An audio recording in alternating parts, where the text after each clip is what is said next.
Hello friend, welcome to my channel JD science classes में आप सभी का स्वागत है। जैसा कि हम यूपी पुलिस कांस्टेबल के लिए हिंदी के प्रैक्टिस सेट सॉल्व कर रहे हैं, तो आज हम एक नए प्रैक्टिस सेट के साथ उपस्थित हुए हैं। आशा करता हूँ आप सभी अच्छे होंगे और आपकी तैयारी अच्छी चल रही होगी। अगर आप हमारे चैनल पर नए हैं तो चैनल को सब्सक्राइब कर लीजिएगा और बेल आइकन प्रेस कर दीजिएगा ताकि आपको नोटिफिकेशन मिल जाएगा। ठीक, तो डेली आपको हम एक प्रैक्टिस सेट हिंदी के कराएंगे। ठीक है, और काफ़ी अच्छे प्रश्न आते हैं और हम आपको परिभाषा के अनुसार भी बताते हैं। ठीक है, तो यही आप जब बार बार रिवाइज करेंगे तो आपके प्रश्न एग्जाम में गलत नहीं होंगे और बन जाएंगे आसानी से। ठीक है, चलिए आइए देखते हैं। पहला प्रश्न है, करें कि ओष्ठ स्पर्श व्यंजन अल्पप्राण अघोष वर्ण कौन सा है, आपको यहाँ पहचानना है। ठीक है, तो ऐसे प्रश्न देखिए, ये सब पूछे गए ही प्रश्न है और हमने आज कुछ प्रीवियस ईयर प्रश्नों को भी इसमें लिए हैं जो लास्ट में आपको 15 क्वेश्चन के बाद दिखेंगे। ठीक है, चलिए बताइए। पहला प्रश्न है, तो ऑप्शन करें कि पा होगा, ऑप्शन बी दा, ऑप्शन सी था या ऑप्शन डी फा होगा। बताइए, राइट आंसर आपका हो जाएगा। देखिए, इनकी सबको आपकी जब परिभाषा याद रहेगी तो आप तुरंत इसका आंसर दे लेंगे। ठीक है, तो देखिए ऑप्शन नंबर इसका ए नंबर सही हो जाएगा, पा। ठीक है, तो ओष्ठ स्पर्श व्यंजन अल्पप्राण अघोष वर्ण जो है कौन सा है, ये पा होगा। तो ऑप्शन नंबर यहाँ ए नंबर सही हो जाएगा। ठीक, ठीक है। देखिए ओष्ठ वर्ण जिसमें आपको आप बोलते वक्त आपके दोनों ओंठ क्या हो, आपस में टच करें, स्पर्श करें, वही आपका क्या होता है, ओष्ठ है। और ओष्ठ वर्ग के अंतर्गत पा वर्ग आता है। ठीक है, पा वर्ग, पा पा फा बा भा मा। ठीक है, और देखिए अल्प प्राण, देखिए अल्प प्राण क्या होता है, जिन व्यंजनों के उच्चारण में कम हवा निकले उसे अल्प प्राण कहते हैं। ठीक है, तो ये आप परिभाषा ध्यान रखिएगा। तो इसमें जो है हर वर्ग का पहला तीसरा और पांचवा व्यंजन आता है। ठीक है, तो ये देखिए ध्यान दीजिएगा, अल्प प्राण में पहला तीसरा और पांचवा व्यंजन आता है। ठीक है, पहला में जैसे आपका का आ जाएगा, गा आ जाएगा और अंगा आ जाएगा। ठीक है, हर वर्ग का पहला तीसरा पांचवा ध्यान रखना। अघोष, देखिए अघोष क्या था, ये हर वर्ग का पहला दूसरा व्यंजन क्या कहलाता है, अघोष। ठीक है, अघोष। ठीक है, तो इस प्रकार आपको ध्यान रखना है। तो यहाँ पे आपका राइट आंसर ए नंबर हो जाएगा। ठीक, इसी प्रकार आपका हर में जैसे घोष आएगा, महाप्राण आएगा, उसमें भी आपको हम सब बताते चलेंगे। ठीक, तो जितना आएगा पहले उतना ही आपको हम इसमें प्रश्न कराएंगे। ठीक है, चलिए इसे हटाते हैं तो उसको भी बता देते हैं यहीं पे ताकि रिवाइज होता रहेगा। देखिए आपको महाप्राण, तो जिन व्यंजनों के उच्चारण में अधिक हवा निकले उसे महाप्राण कहते हैं। हर वर्ग का दूसरा व्यंजन और चौथा व्यंजन, ठीक है, ये महाप्राण के अंतर्गत आते हैं। ठीक है, जैसे खा हो गया और गा हो गया। ठीक है, हर वर्ग के दूसरा और चौथा व्यंजन होता है वो महाप्राण। ठीक है, और देखिए घोष या सघोष, हर वर्ग का तीसरा चौथा और पांचवा व्यंजन क्या कहलाता है, घोष कहलाता है। ठीक है, घोष। तो ये आप सब परिभाषाएं आप याद रखना, तभी आपके प्रश्न यहाँ से आसानी से बन पाएंगे। ठीक है, चलिए तो इसका ऑप्शन ए नंबर सही हो जाएगा। आगे चलते हैं, अगला देखते हैं। करें कि या का उच्चारण स्थान है, आपको बताना है या का उच्चारण स्थान क्या है। करें कि तालु है, ओष्ठ है, कंठ है, इनमें से कोई नहीं। यहाँ पे राइट आंसर हो जाएगा, तो ऑप्शन नंबर यहाँ ए नंबर सही हो जाएगा, तालु। ठीक है, तो या का उच्चारण स्थान क्या है, तालु। ऑप्शन नंबर ए सही हो जाएगा। ठीक है, और देखिए ओष्ठ के अंतर्गत क्या आता है, ओष्ठ के अंतर्गत आपका पा फा बा भा मा आता है। ठीक, कंठ के अंतर्गत आप जानते हैं का वर्ग आता है। ठीक है, तो यहाँ पे आपका या का उच्चारण स्थान क्या है, तालु। ठीक है, तो ऑप्शन नंबर ए यहाँ पे राइट हो जाएगा। अगला देखते हैं। अगला प्रश्न कहने की चतुर्भुज में कौन सा समास है, चतुर्भुज में आपको बताना है कौन सा समास है। यहाँ पे राइट आंसर हो जाएगा, सही ऑप्शन नंबर ए हो जाएगा, बहुब्रीहि समास। ठीक, तो ऑप्शन नंबर ए यहाँ पे सही हो जाएगा। ठीक है, तो आप इसका समास विग्रह करेंगे, चतुर्भुज का क्या हो जाएगा, चार भुजाएं हैं जिसके अर्थात इस विष्णु। ठीक है, तो ऑप्शन नंबर यहाँ ए नंबर सही हो जाएगा। देखिए बहुब्रीहि समास क्या होता है, बहुब्रीहि समास में इसमें दोनों पद क्या होते हैं, प्रधान नहीं होते हैं, या किसी तीसरे पद की प्रधानता को बतलाता है। ठीक, तो वहाँ पे बहुब्रीहि समास होता है। ठीक है, जैसे लंबोदर, गिरिधर। ठीक है, तो ये शब्द आपके बहुब्रीहि समास के अंतर्गत आएंगे। देखिए अव्ययी भाव समास क्या होता है, अभी अव्ययी भाव समास, जिस समास का प्रथम पद या पूर्व पद अव्यय हो, अर्थात जिसमें प्रथम पद प्रधान हो, उसे अव्ययी भाव समास कहते हैं। जैसे आ जन्म,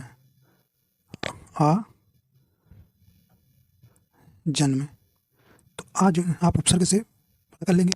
यथा शक्ति, भर पेट, यथा संभव, ये आपके अव्ययीभाव समास के कुछ उदाहरण है। ठीक है। और तत्पुरुष समास क्या होता है? जिस समास का अंतिम पद प्रधान हो उसे तत्पुरुष समास कहते हैं। ठीक है। और कर्मधारय, देखिए कर्मधारय, इसमें जो है प्रथम पद आपका विशेषण होता है, अंतिम पद क्या होता है? संज्ञा होता है, उसे हम कर्मधारय समास कहते हैं। जैसे नील गाय, पीताम्बर, ठीक है, महासागर, ये आपके कर्मधारय समास के एग्जाम्पल। तो आप जानते हैं समास जो है 6 प्रकार के होते हैं। ठीक है। तो ये 4 हो गए और 2 हैं, और एक द्वंद्व समास और एक द्विगु समास होता है। ठीक है। चलिए, तो यहाँ पे ए नंबर आपका सही हो जाएगा। देखिए अगला देखते हैं। करें कि ऋजु का विलोम है, तो आपको बताना है ऋजु का विलोम क्या होगा। राइट आंसर हो जाएगा सही ऑप्शन नंबर कौन सा हो जाएगा? सी नंबर राइट हो जाएगा वक्र। ठीक है। अगला प्रश्न है,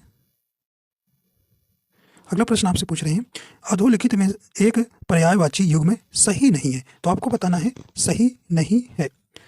फणी उरग, तो ये आपका सही है। पुरंदर अमरपति, ये भी सही है। सरोवर पुष्कर होता है, ये भी सही है पर्यायवाची। ठीक। करें जलधि और अम्बुद, देखिए यहाँ पे जो है ये जो है ऑप्शन नंबर डी ही सुमेलित नहीं है। ठीक है। यहाँ पे जलधि माने होता है समुद्र, क्या भी समुद्र। ठीक है। और अम्बुद, अम्बुद माने होता है बादल। ठीक है, बादल। तो इस प्रकार देखिए ये दो है जो दोनों जो है पर्यायवाची सुमेलित नहीं है। तो इस प्रकार आपका यहाँ डी नंबर जो है ऑप्शन सही हो जाएगा। देखिए नहीं वाला हमको बताना था। ठीक है। देखिए समुद्र के और कुछ पर्यायवाची जैसे उदत भी कहते हैं, वारिद भी कहते हैं, रत्नाकर भी कहते हैं, नीरद भी कहते हैं। ठीक है। और बादल के कुछ पर्यायवाची जैसे मेघ, जलधर, वारिद, पायुधर, नीरद। ठीक है। तो इस प्रकार आपको ध्यान रखना है। चलिए अगला देखते हैं।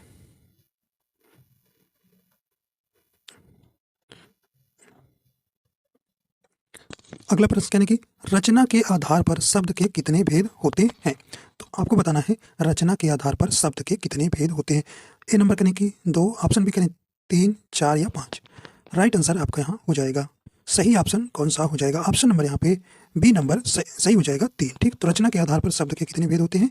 3 भेद होते हैं। ऑप्शन नंबर बी नंबर सही हो जाएगा। ठीक है। तो कौन कौन होते हैं? अभी ऋण शब्द होता है, ठीक है, यौगिक, यौगिक और योग ऋण। ठीक है। तो ये जो है आपके 3 प्रकार के जो है रचना के आधार पर शब्द के कुल कितने भेद हैं? 3 भेद होते हैं। ठीक है। देखिए ऋण शब्द क्या होते हैं? वे शब्द जिनके खंड निरर्थक होते हैं। ठीक है, मतलब जिन्हें हम उनका खंड करने पर कोई अर्थ ना निकले उसे हम ऋण शब्द कहते हैं। जैसे घर, रात, इनका अगर आप इन्हें खंड करेंगे, विभाजित करेंगे तो कोई अर्थ नहीं निकलेगा। ठीक है। यौगिक शब्द क्या होते हैं? यौगिक शब्द का अर्थ होता है मेल से बना शब्द। यौगिक शब्द के कभी एक खंड और कभी दोनों खंड क्या होते हैं? सार्थक होते हैं। ठीक है। और योग ऋण शब्द क्या होते हैं? 2 सार्थक शब्दों के मेल से बनने वाले वे शब्द जो अपने समान अर्थ को छोड़कर विशेष अर्थ का बोध कराते हैं, उन्हें हम योग ऋण शब्द कहते हैं। ठीक है। जैसे महावीर, पंकज। ठीक है। तो ये आप ध्यान रखिएगा, रचना के आधार पर शब्द के कितने भेद होते हैं? 3। ठीक है। अगला है, अगला है निम्नलिखित में से कौन सा विकारी शब्द नहीं है? आपको बताना है इसमें कौन सा विकारी शब्द नहीं है। कहीं सर्वनाम, क्रिया विशेषण या क्रिया विशेषण। राइट आंसर हो जाएगा सही ऑप्शन हो जाएगा ऑप्शन नंबर डी हो जाएगा। क्रिया विशेषण जो है ये विकारी शब्द नहीं है। ठीक है। तो ऑप्शन नंबर यहाँ पे सही हो जाएगा डी नंबर। तो क्रिया विशेषण जो है ये अविकारी शब्द है। ठीक है। देखिए क्रिया के आधार पर आपसे पूछेगा क्रिया के आधार पर शब्द कितने प्रकार के होते हैं, तो आप बताएंगे 2 प्रकार के। ठीक है।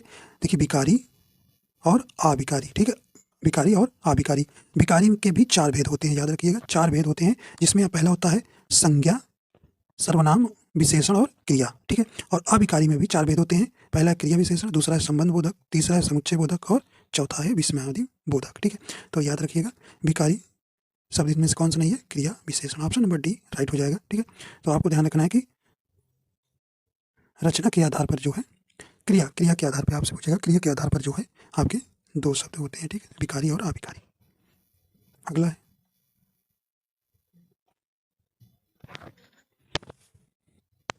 अगला करें कि विराट कोहली ने शतक बनाया, वाक्य में कौन सा कारक है? आपको बताना है कौन सा इसमें कारक है। यहाँ पे सही ऑप्शन हो जाएगा करें कर्म, कारक, करण, कर्ता या अपादान। यहाँ पे सही ऑप्शन हो जाएगा ऑप्शन नंबर सी हो जाएगा कर्ता कारक। ठीक है। तो विराट कोहली ने, तो यहाँ पे ने शब्द आ रहा है, तो ये आपको कर्ता का कारक चिन्ह क्या होता है? ने होता है। ठीक है, ने होता है। तो यहाँ पे राइट आंसर हो जाएगा सी नंबर। ठीक है, देखिए कारक जो है आपके कितने प्रकार के होते हैं, 8 प्रकार के होते हैं। कारक जो है कुल 8 प्रकार के होते हैं। ठीक है, तो ये आपको ध्यान रखना। इनके चिन्ह क्या होते हैं भाई, कर्ता का कारक का चिन्ह क्या होता है, ने, कर्म का को, करण का से के द्वारा, संप्रदान को के लिए, आपादान कारक का से, संबंध का की के और अधिकरण का में पर और संबोधन का हे अरे। ठीक है, तो इस प्रकार आपका यहाँ सी नंबर सही हो जाएगा। आइए देखते हैं अगला प्रश्न है, कहने कि निम्न में कौन सा शब्द स्त्रीलिंग है, आपको बताना है कौन सा शब्द जो है स्त्रीलिंग है। कहने की बनावट, छाता, सूर्य या अमरूद। देखिए इसमें जो है आपके शब्द में वाक्य बनाकर अच्छी और अच्छा का विशेषण लगाकर आप इन्हें स्त्री और पुल्लिंग शब्द को पहचान सकते हैं। ठीक है, देखिए बनावट, बनावट अच्छा होता है अच्छी होती है, देखिए सही आपको बना ऑप्शन नंबर ए ही सही हो जाएगा, बनावट अच्छी होती है ना, तो यहाँ पे ए नंबर आपका सही हो जाएगा। देखिए छाता आपका पुल्लिंग हो जाएगा, अच्छा होता है, सूर्य अच्छा होता है, अमरूद अच्छा होता है, तो अच्छी लगाएंगे तो ये सही नहीं बैठेगा, तो विशेषण लगा के जो है आप पहचानेंगे। ठीक है, स्त्री और पुल्लिंग को। ठीक है, तो ऑप्शन नंबर यहाँ ए नंबर सही हो जाएगा।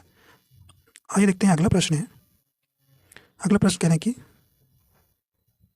निम्न में कौन सा शब्द विदेशज है, तो आपको यहाँ बताना है कौन सा शब्द विदेशज है। सही ऑप्शन हो जाएगा, राइट आंसर हो जाएगा ऑप्शन नंबर डी हो जाएगा रिक्शा। ठीक है, रिक्शा कैसा शब्द है, ये जापानी भाषा का शब्द है। ठीक है, अगला देखते हैं, कहने की गे का पर्यायवाची बताइए। आपको यहाँ पर गे शब्द का पर्यायवाची बताना है, राइट आंसर हो जाएगा। सही ऑप्शन हो जाएगा कौन सा, ऑप्शन नंबर ए राइट हो जाएगा घर। ठीक है, घर जिसे आप गृह कहते हैं, निकेतन भी कहते हैं। ठीक है, तो ऑप्शन नंबर ए सही हो जाएगा।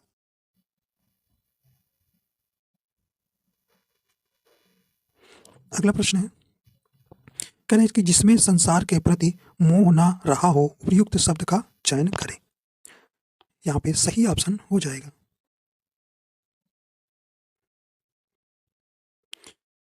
तो ऑप्शन नंबर डी हो जाएगा वीतरागी कहते हैं, जिसे हम विरक्त भी कहते हैं। ठीक है, तो ऑप्शन नंबर डी सही हो जाएगा। अगला प्रश्न है, कह कि गांठ का पूरा मुंह मुहावरे का अर्थ है। सही ऑप्शन हो जाएगा, ऑप्शन कहने की ईमानदार, दुकानदार, लापरवाह या मालदार, तो सही ऑप्शन हो जाएगा ऑप्शन नंबर डी हो जाएगा मालदार। ठीक है, तो देखिए गांठ सही लिख दीजिए। ठीक है, तो यहाँ पे right answer option number D सही हो जाएगा।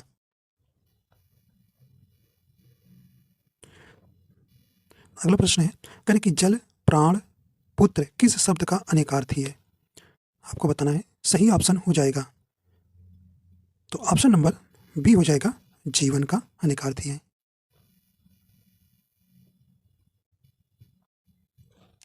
अगला प्रश्न कहने की रूप के अनुसार क्रिया विशेषण कितने प्रकार के होते हैं।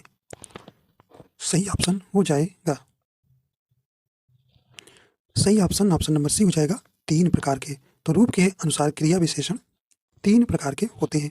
पहला क्या है, मूल क्रिया विशेषण, क्या मूल क्रिया विशेषण। दूसरा क्या है, दूसरा है यौगिक क्रिया विशेषण, यौगिक क्रिया विशेषण। और तीसरा है स्थानीय क्रिया विशेषण, स्थानीय क्रिया विशेषण। ठीक, तो ऑप्शन नंबर सी यहाँ पर सही हो जाएगा। अगला प्रश्न है, करें अर्थ के अनुसार क्रिया विशेषण के कितने प्रकार के होते हैं, तो आपको बताना है अर्थ के अनुसार। ठीक है, यहाँ पे राइट आंसर हो जाएगा,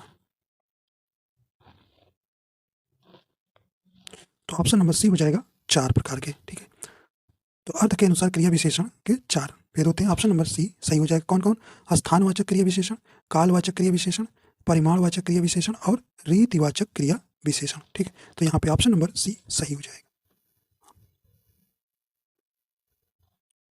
अगला कहने की अंश अंश शब्द युग्म का सही अर्थ बताइए। ठीक है, तो सा का अंतर है, आपको ध्यान रखना है। तो यहाँ पे कौन सा हो जाएगा, देखिए ये अंश माने क्या हो जाएगा, ये हिस्सा। ठीक है, और ये अंश माने क्या होगा, साधारण सा वाला, ये कंधा होता है। ठीक है, कंधा। ठीक, तो इस प्रकार आपका कौन सा हो जाएगा, ऑप्शन बी नंबर राइट हो जाएगा। ठीक है,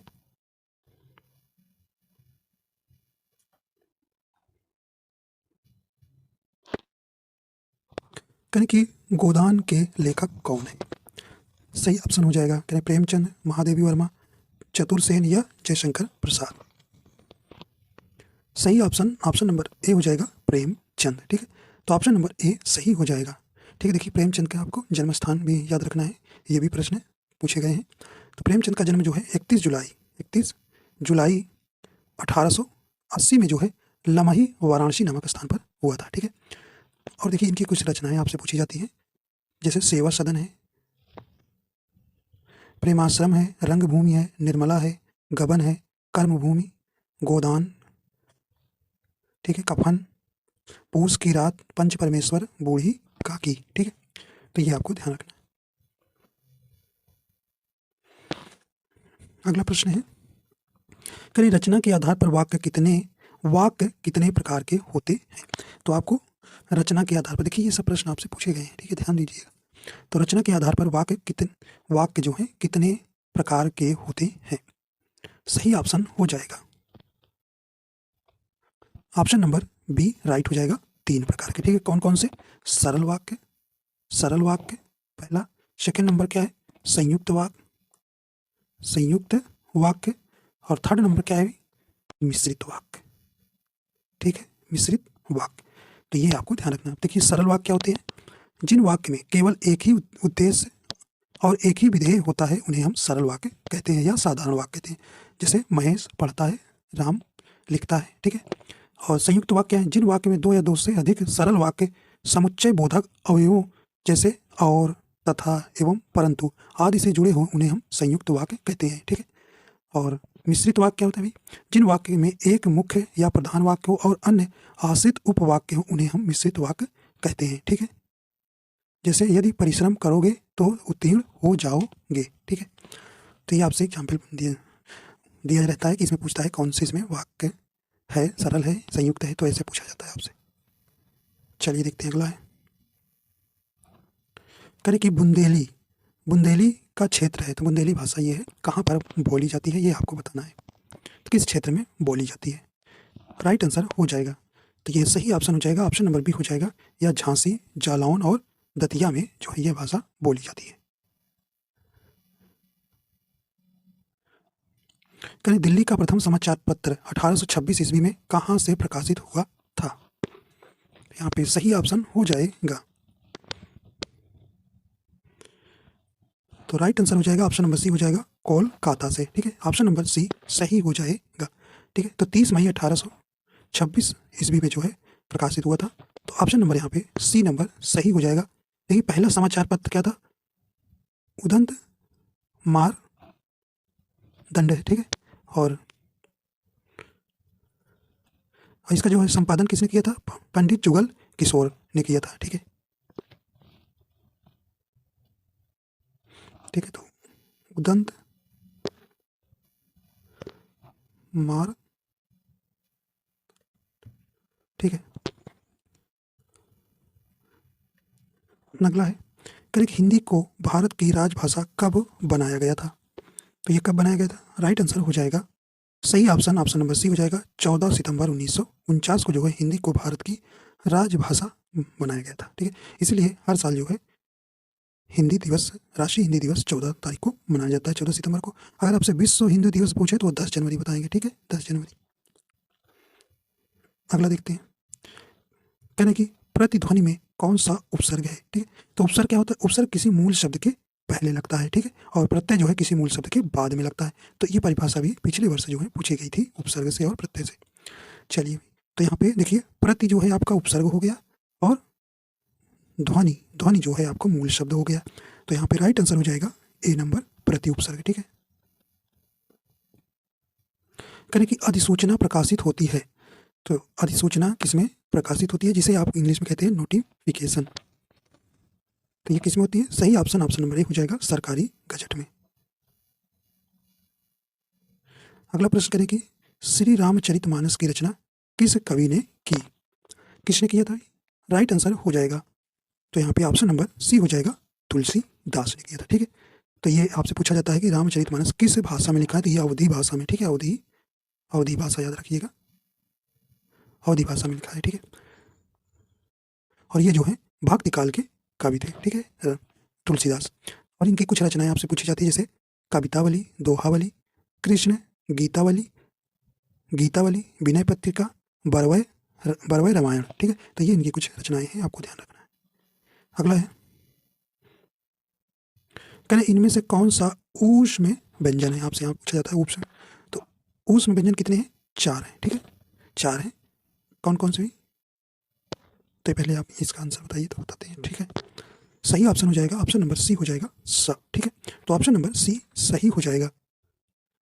तो स, साधारण सा और ह। ठीक है, तो ये आपके 4 जो हैं ऊष्म व्यंजन होते हैं। ठीक है,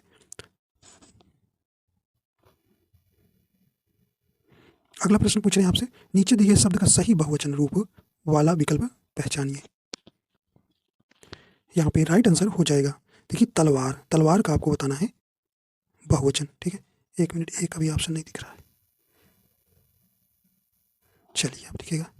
चलिए सही ऑप्शन हो जाएगा, ऑप्शन नंबर ए सही हो जाएगा, तलवार। ठीक है, बिंदी आपको ध्यान रखना है, यहाँ बिंदी नहीं लगी है। ठीक है, तो ये आपका यूपीपी में आया हुआ प्रश्न है। ठीक है, पिछले साल। आइए देखते हैं अगला है, करके भारत दुर्दशा, ये भी आपका यूपीपी में आया हुआ प्रश्न है, 2019 का प्रश्न है। भारत दुर्दशा के किस प्रसिद्ध लेखक द्वारा रचित उपन्यास है? तो सही ऑप्शन हो जाएगा, तो ऑप्शन नंबर डी हो जाएगा, भारतेंदु हरिश्चंद्र का। ठीक है, तो ऑप्शन नंबर यहाँ डी नंबर सही हो जाएगा। जो भारतेंदु हरिश्चंद्र युग को, भारतेंदु युग के संस्थापक कौन थे? भारतेंदु हरिश्चंद्र थे। इनकी कुछ रचनाएं जैसे अंधेर नगरी, श्री चंद्रवली, सत्य हरिश्चंद्र, सत्य हरिश्चंद्र रचना इन्होंने लिखा है। ठीक है, देखिए वृंदावन लाल शर्मा, इनकी कुछ रचनाएं हैं, लगन, संगम, दबे पाँव। ठीक है, देवकी नंदन खत्री की क्या है? चंद्रकांता और भूतकाल। ठीक है, अयोध्या सिंह अयोध्या सिंह की कुछ रचनाएं हैं, जो परिप्रवास। ठीक है, अगला, नीचे दी गई रचनाएं किस कवि की हैं? तो आपको बताना है नीचे दी गई रचनाएं किस कवि की हैं। देखिए ये प्रश्न शुरू हुआ ऐसे यूपीपी में आपको आया हुआ था। राइट आंसर हो जाएगा ऑप्शन नंबर ए हो जाएगा, सुमित्रा नंदन पंत। ठीक है, ऑप्शन नंबर ए सही हो जाएगा। तो ये जो है छायावादी युग के कवि थे और इन्हें प्रकृति का सुमुख कुमार भी कहा जाता है। ठीक है,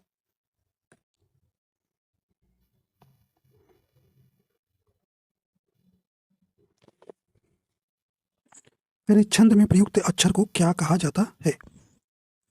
व्यंजन, चरण, मात्रा या वर्ण। तो छंद में प्रयुक्त अक्षर को क्या कहा जाता है? ऑप्शन नंबर डी हो जाएगा, वर्ण कहा जाता है। तो ऑप्शन नंबर डी सही हो जाएगा। निम्न पंक्ति में कौन सा अलंकार है? आपको बताना है इसमें कौन सा अलंकार है।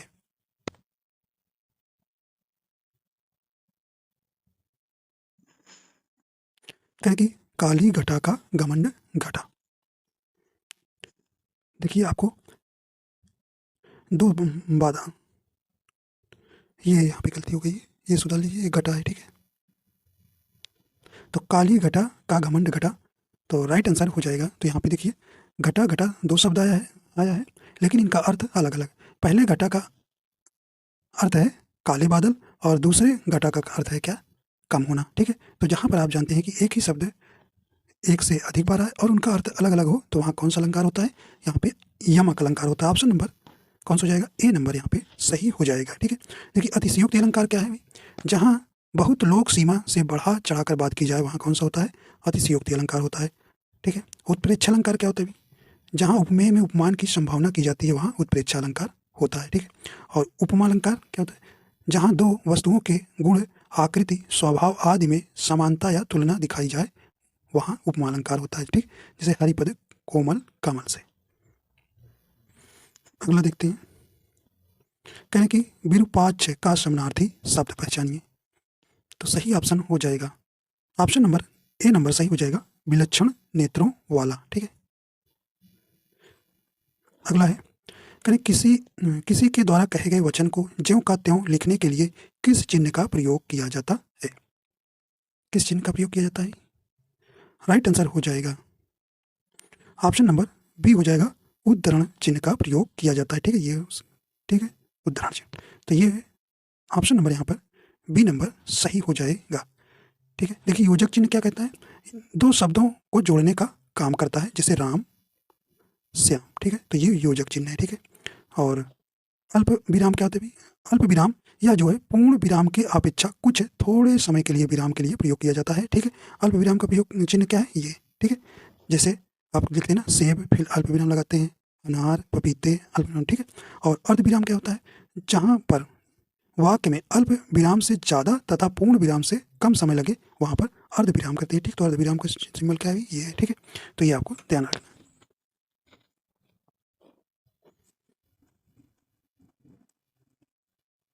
अगला है कहने कि जिसका उत्साह नष्ट हो गया हो के एक शब्द होगा। सही ऑप्शन हो जाएगा, ऑप्शन नंबर सी हो जाएगा, हतोत्साहित। अगला है निम्नलिखित प्रश्न में 4 विकल्पों में से सही कर्ता कारक को पहचानिए, ठीक है। ये प्रश्न है, ठीक है। करें कि रोहन ने हॉकी खेली, तो इसमें आपको कर्ता कारक को पहचानना है। तो ऑप्शन नंबर ए हो जाएगा, रोहन जो है आपका कर्ता कारक हो गया, ठीक। कर्ता कारक चिन्ह आप जानते हैं, ने होता है। अगला प्रश्न है जो वर्ण स्वर की सहायता से बोले जाएं उन्हें क्या कहा जाता है? उन्हें क्या कहा जाता है? राइट आंसर हो जाएगा ऑप्शन नंबर बी हो जाएगा, व्यंजन, ठीक है। तो व्यंजन कितने होते हैं? 33 होते हैं। स्वर कितने होते हैं? 11 हिंदी में, ठीक है। चलिए अगला चलते हैं, आइए देखते हैं अगला प्रश्न है निम्नलिखित प्रश्न में 4 विकल्पों में से सही सकारात्मक क्रिया का उदाहरण पहचानिए। तो कर्म के आधार पर आपकी सकारात्मक और अकर्मक क्रिया होती है, तो आपको बताना है यहाँ सकारात्मक क्रिया। देखिए जिसमें आपका कर्ता के साथ साथ कर्म भी उपस्थित हो उसे हम सकारात्मक क्रिया कहते हैं। तो देखिए इसमें आपका राइट आंसर डी वाला सही हो जाएगा, सीता वीणा बजा रही है, तो वीणा आपका कर्म हो गया, जिसमें कर्ता के साथ कर्म भी हो वहाँ पे सकारात्मक क्रिया कहलाती है, ठीक। तो ऑप्शन नंबर डी सही हो जाएगा। चलिए देखिए 37 प्रश्न आएगा, एक प्रश्न और आपके हैं, बता देते हैं, एक प्रश्न और है, ठीक है, देख लीजिए।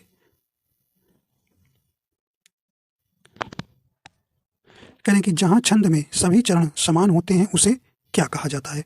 तो उसे क्या कहा जाता है? राइट आंसर हो जाएगा, तो उसे हम क्या कहते हैं? ऑप्शन नंबर सी हो जाएगा, सममात्रिक छंद कहते हैं, ठीक है। सममात्रिक छंद, सममात्रिक छंद में कौन कौन आता है अभी? जैसे चौपाई आता है, ठीक है। चौपाई में देखिए 16-16 मात्रा होती है, 4 चरण होते हैं। रोला होता है, रोला आता है सममात्रिक में, जैसे इसमें 24 मात्राएं होती हैं। गीतिका में आपकी 26 मात्राएं होती हैं, और हर गीतिका में 28 मात्राएं, ठीक है। तो ये से हम ये जो है सममात्रिक छंद है, ठीक है। तो ये जो है छंद जो है आपके मात्रा के हिसाब से 3 प्रकार के होते हैं, सममात्रिक छंद, अर्ध सममात्रिक छंद और विषम मात्रिक छंद। तो अर्ध सममात्रिक छंद में कौन आएगा? दोहा, सोराठा, भरवय, उल्लाला। और विषम मात्रिक छंद में कुंडलिया और छप्पे, ठीक है। तो ये आपसे पूछा जाता है किस प्रकार के छंद हैं, ठीक है। तो इस प्रकार आपको जो है पूरे हो जाते हैं, ठीक है। तो आप इसे शेयर कर दीजिएगा, अगर पसंद आए तो लाइक भी कर दीजिएगा, अगर हमारे चैनल पर नए हैं तो चैनल को सब्सक्राइब भी कर लीजिएगा, ठीक है। तो वीडियो देखने के लिए आपका बहुत बहुत धन्यवाद।